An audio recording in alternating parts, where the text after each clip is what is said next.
Kamusta Earth Signs? Welcome to Like a Tarot. Alamin natin gamit ang personalized cards kung ano ang message ng person mo sa iyo. Ikaw na lang bahala magpalit kasi syempre connected ka sa person mo. Kaya posibleng magkapalit ng message o kaya ipakita kung ano yung naiisip mo or nararamdaman. Bago ko makalimutan, magpapasalamat muna ako sa inyo sa pag-like, share, comment at subscribe. Pati na rin po sa mga nakikinig at nanonood. Ingat po kayo palagi.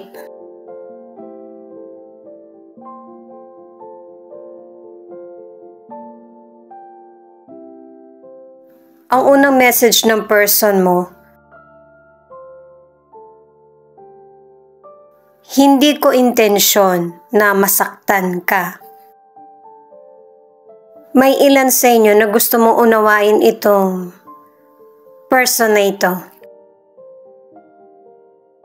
Pero ang ilan sa inyo, merong energy na gusto mo ulit pagkatiwalaan itong person na to pero nahihirapan kang gawin.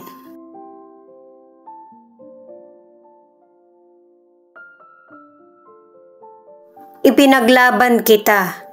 Isa sa inyo, yan yung ginawang hakbang. Merong person na nasa puso ka pa rin niya, pero pinipigilan niya ito.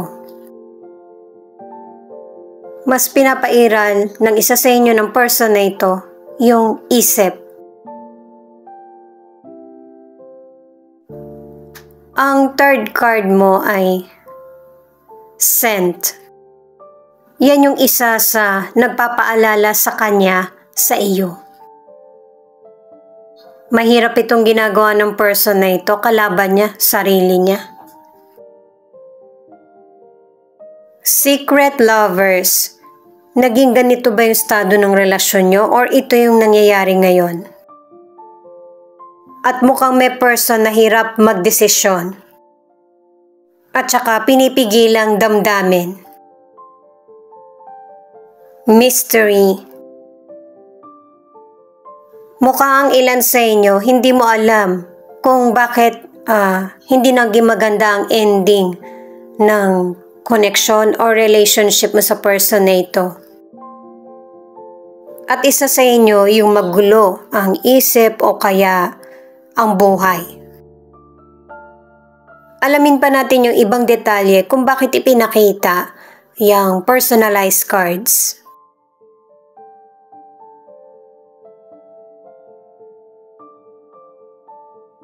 Connected dito sa personalized cards na merong person na guilty at saka ang ilan sa inyo mukhang nakapag-desisyon ka na at saka gusto mo na rin matapos kung ano man yung mga sitwasyon or problema na kinakaharap.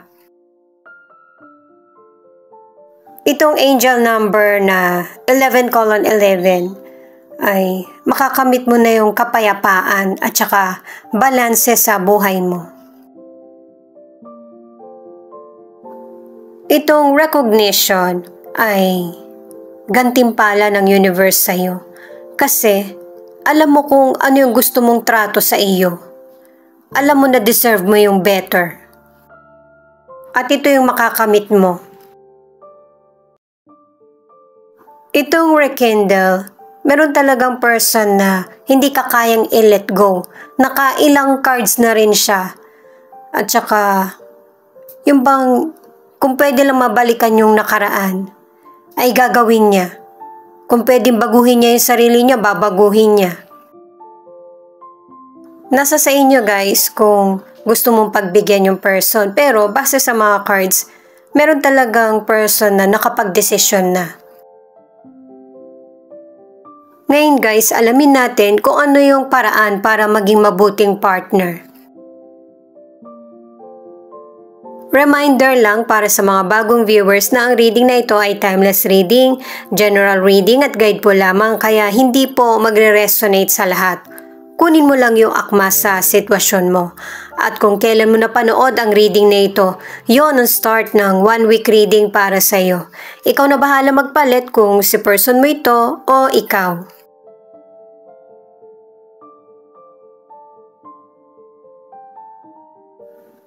Page of Wands, the Death at the Hanged One. Pinapakita rito yung pagiging confident mo, malaya at saka tapang.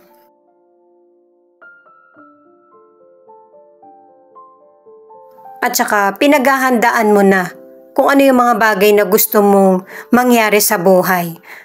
Kinakalimutan mo na din yung mga nakaraan. Kasi gusto mong ihanda yung sarili mo sa mga bagong darating na magbibigay positibo sa bawat araw mo. Sa career, dalawang cards ka na dapat mong suriin yung kasalukuyan mong sitwasyon. Kung yung mga ginagawa mong desisyon ay may magandang resulta ba sa landas na tinatahak mo.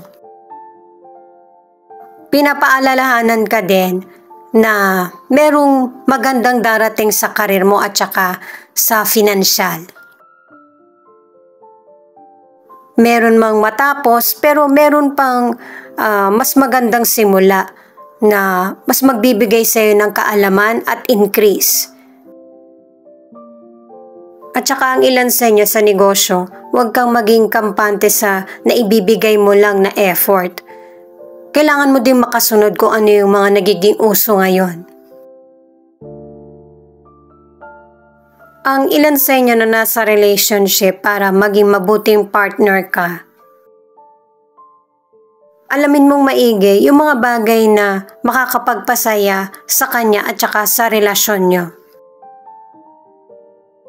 At saka sa relasyon nyo, may mga problems na dumarating pero kailangan mo na itong tanggapin at saka kailangan na mag-move on para pareho kayong makasabay sa pagbabagong mangyayari sa relasyon.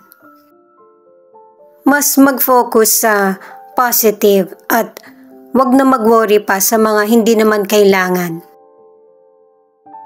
Ang ilang single, nagkaroon ka ng maiksing relasyon, parang MU kayo. Kaya naging maiksi kasi naya-apply mo yung behavior mo sa nakaraan. I-release yung old pattern at i-level up ang sarili. Yung bang marami ka dapat matutunan patungkol sa pagpapahalaga sa connection or relationship. Itong cards naman na ito ay kung paano maging open-minded, yung maging bukas yung isip mo sa opinion ng kapwa or ng person mo. The Hermit, the Lovers, at the Justice.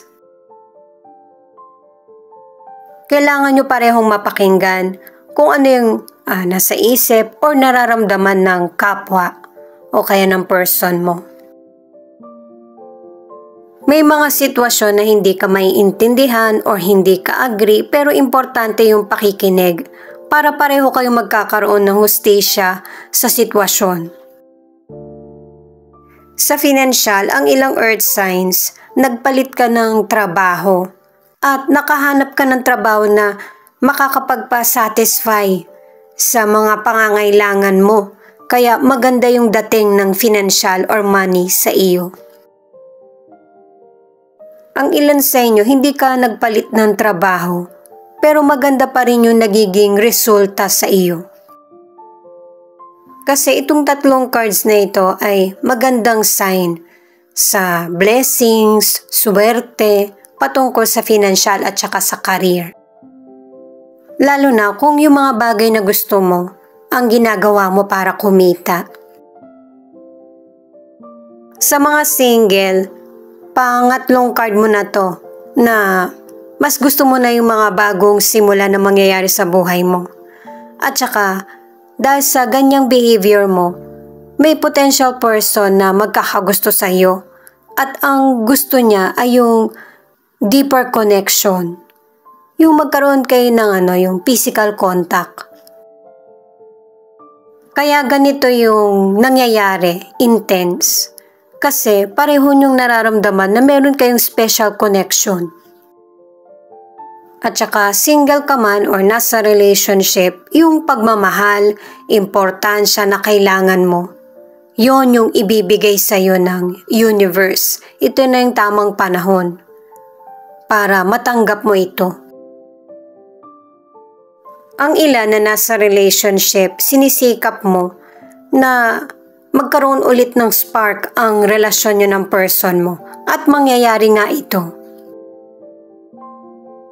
Di ba nga may ipinayo na yung mga cards kung paano maging open-minded dahil nga sa pakikinig at saka understanding sa relationship or connection. Nakuha mo yung loob ng person mo, kaya yun yung hustisya na para sa iyo, sa inyong dalawa ng person mo. Ito naman yung advice ng spirit guide mo patungkol sa love. 5 of Wands, the High Priestess, at 2 of Cups.